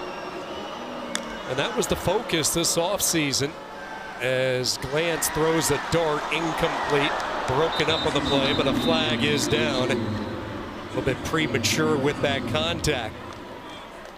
Like the freshman Jalen Todd getting his first action of the game, got there a hair early. Pass interference. Defense. Number 22. The ball Just the be placed second at the spot of penalty fall. on the Automatic night for first down. Kansas. Jalen Todd is another guy this defensive staff really high on. Came in early, was limited some, banged up a little bit in camp, but they said really benefited from being on campus since January, and is a guy that maybe they didn't expect to be in the 2 deep, but picked things up so well and is bought in and is somebody that they think adds depth to that cornerback room.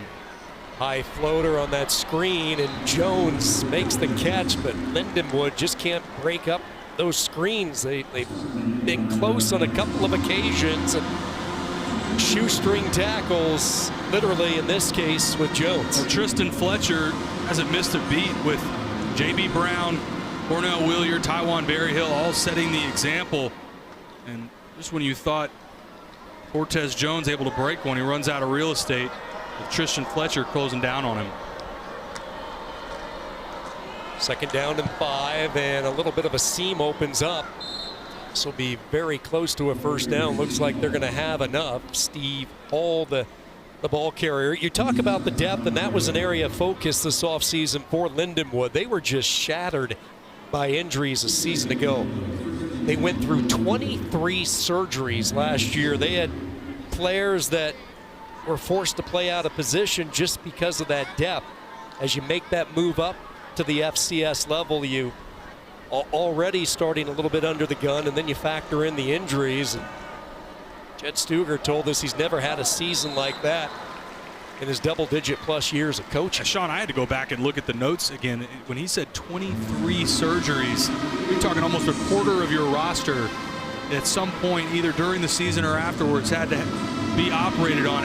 It's challenges that every team deals with, injuries, but that was something certainly that they dealt with last year, and they talked about. They were open and honest. We had to overhaul our roster in some spots to try and get the bigger bodies and add depth in those key positions, especially up front. Little RPO there, and you see Glantz frustrated. He wanted his receiver to start working his way upfield a little bit more with Ronnie Thomas. Gone to that a couple times on the zone read. RPO, or if the quarterback pulls it, you've got the bubble out to the right with Ronnie Thomas. Really had something working there, but thought a little inaccurate throw from Nate Glantz. But he's had his flashes tonight as well, especially on those corner routes. I think there are pieces certainly for Lindenwood as they move into that Big South and Ohio Valley Conference play. Some pieces for the Lions to be excited about, certainly. Yeah, I think they found their guy at quarterback that they're hoping can take them to that next level. Little swing pass, Steve Hall the catch, and then yards after catch, and he'll pick up the first down. It's another example from Nate Glantz. Knows where to go with the football, and there's been a number of times that it's been on time and accurate, but Kansas has just done such a nice job of rallying to the football that there hasn't been a yards after catch. But it felt like for most of the game, Nate Glantz at a minimum has known where to go with the football, and that's something you certainly can build on moving forward.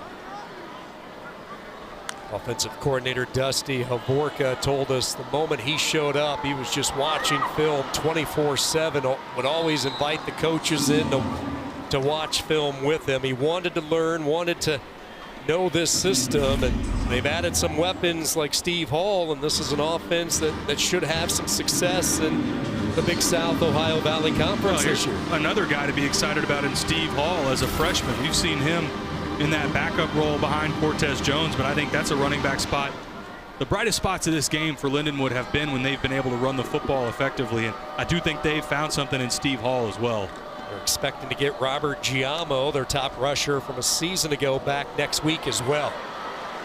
Nowhere to go that time. Nate Glantz swallowed up in the backfield. Again, it's Tristan Fletcher, the first one to greet him.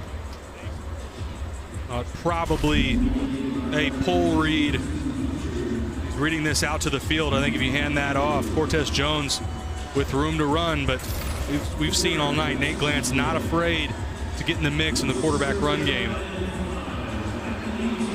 Fletcher was a guy coming out of Trinity Valley Community College back in the summer of '22. Looked like he was going to head to Sam Houston. Kansas was able to get him to flip his commit, and now he is year 3 for KU. 3rd down and 5. Glance wanting to set the screen up. Now floats right, trying to buy some time. Throws it toward the end zone, but just no room to go. Out of bounds, looking for John Anthony. Get John Anthony to pull back towards that front pylon. Ran out of real estate. Look at our first look at Logan Seibert. See if Lindenwood can break the shutout. Lions trying to get some late points. This will be a 34-yard field goal. Seibert last year, 8 of 13, 28 of 40 for his career. The veteran kicker, smack dab the center of this pitch, and the kick is on the way, and it is perfect. And Lindenwood is on the board. Seibert good from 34 yards out. The Lions get some points late here from Kansas City. Eastern in Stillwater, that's where our crew will be as Oklahoma State hosts the 2-time defending champs from South Dakota State.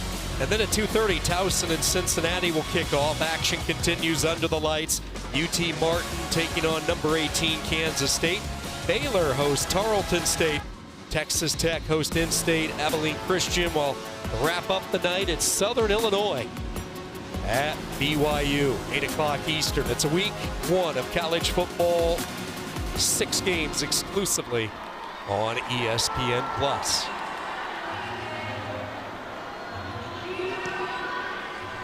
Looking forward to the quick turnaround to Stillwater and South Dakota State, Oklahoma State this Saturday. Boone Pickens. Jayhawks rolling. We'll be back with more from Kansas City right after this. Since the City Custom Cash Card automatically adjusts to earn me more cash back in my top eligible category, suddenly life's feeling a little more automatic. It'll be Mikey Pauley wearing number 14. Pauley, 6'5", 220-pound redshirt sophomore, nearby Overland Park, Kansas. Keep in mind too, Taylor, Isaiah Marshall is one of those players that the Jayhawks are certainly so excited about his future. The highly sought after recruit, the freshman out of the state of Michigan, Southfield, Michigan, but it's Pauley to bring this one home tonight. Pauley, the Nebraska transfer, baseball background as well, right down the road in Overland Park. Sure, he's got quite a bit of friends and family in the crowd tonight. He's got a big one right in our own truck. That's cheering right. him on. That's right. Second down from the 31. Just joining us, Kansas led 7-0 after the first quarter, and then they just dropped the bombs on Lindenwood in that second stanza. It's been all reserves here in the second half. Jalen Daniels played the entire first half, 9 of 15 tonight. Daniels' numbers for 148 yards. Lance Leipold watched his offense commit a couple of early turnovers, kind of a sluggish first quarter, but they got it all rolling, and you see to the tune of 500 yards tonight, over 300 yards on the ground. And for Kansas, really, there's coaching points from that first half that they will be able to go in tomorrow and they go back and look at that tape and have something to focus on. Big road trip for them coming up next week at Illinois.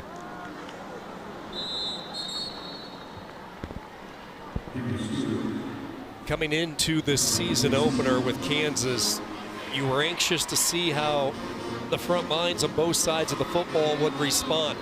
Defensively, Jeremy Robinson, Dean Miller, each with a sack, trying to replace the production that Austin Booker delivered a season ago. And honestly, when you look at Kansas the last couple of years, they went into the portal twice, have found a player that has delivered and then left for the NFL. So they've been able to get players through the portal. Now with Robinson and Miller able to have success tonight, we'll see if that can carry over against the physical nature that Illinois is going to bring next week and the challenges that they'll provide. Good carry from the freshman Harry Stewart III, product of Frisco Centennial. And for Kansas on the offensive line especially, they were obviously bigger, more physical, as they should have been over Lindenwood. But the thing that stood out to me on the offensive side, seemed to be assignment sound, both in run blocking and in protection. You never saw a free rusher. You didn't ever really feel like they were out of place. Good, clean football on the offensive side and physical as well, which you always expect from a Jeff Grimes offense. I thought, again, if you just take away those 2 turnovers, this was a pretty flawless night from the Jayhawks, really on both sides of the ball. Third down, Pauly is going to keep it, and second effort will get a first down as he is twisted ahead to the 48. Yeah, you mentioned that offensive line. This is a unit that lost 3 starters, 3 really good starters. Their center, Mike Nowitzki, who's been the only center in the Leipold area at Kansas. See the replacement for him, Bryce Foster. He was solid in his first start, wearing the KU colors, coming over from Texas A&M. They lost Dominic Pooney to the NFL, the 3rd round selection to the 49ers, the highest ranked Kansas player to get drafted since 2008. Then Armaj Reed Adams transferring to Texas A&M. So they had 3 big holes to fill this offseason. Jeff Grimes talked about the patient approach this summer with that front, trying to find the players to go in the right positions. A good tackle by Jacob Waller there. The offensive line, the biggest piece that you just touched on that stood out to me was at the center spot with Bryce Foster. Because when we talked to Jeff Grimes, he mentioned for Mike Nowitzki, that was a guy that had been in this program a long time, and he described him as their alpha. And Bryce Foster stepping in, all that production that he brought over from A&M, that's going to be key for this offense, is having him play well as the season goes along. 2-minute timeout. We'll take a break. Put the finishing touches on this one from Kansas City when we come back. Next, we know we are. 2 minutes to go to bring this one home on a Thursday night, a hot and muggy night from Kansas City, Kansas. Cutting his way through defenders up to the 41-yard line. Gain of 6 yards. So Taylor, coming into tonight, talking with the coaching staff last night at the meetings, you know, our takeaways from our conversation with Leipold and his assistants, offensive line, one of the concerns coming in with both Leipold and Grimes, but they both indicated they're starting to look like a Big 12 offensive line. Consistency was mentioned numerous times, 3 times by defensive coordinator Borland, once by Leipold. Happy to have 3 healthy wide receivers. Grimm goes for over 100 yards tonight. Then the cornerbacks getting more detailed work. We haven't talked a lot about that. First year here in Lawrence, DK McDonald coming in with his wealth of NFL experience and really providing Brian and Dotson with that next level instruction, taking a 100 level class all the way up to 400 level. Well, that's so impactful and important for that corner room with Kobe Bryant and Mello Dotson. And they talked about, look, that's immediate feedback that you could get from DK McDonald, a guy with NFL experience, and being able to develop Kobe Bryant and Mello Dotson, who they both feel like there's a real opportunity not just to be drafted, but to have long, impactful NFL careers. And they've got an embarrassment of riches at corner right now between those 2. Dotson with a pick 6. He had 2 of them last year, and he gets 1 tonight. What should be the final play as Pauly is cracked down at the 33-yard line. Rock Chalk Jayhawk will be echoing through Children's Mercy Stadium in a few moments. Kansas kicks off this 2024 season, year 4 for Lance Leipold, and a 48-3 win over the Lindenwood Lions. Lindenwood playing against their first FBS opponent in their young Division I history. Back with closing comments from Kansas City after this. Since the City Custom Cash Card automatically adjusts to earn me more cash back in my top eligible category, suddenly life's feeling a little more automatic. Ooh, automatic sashimi. Earn cash back that automatically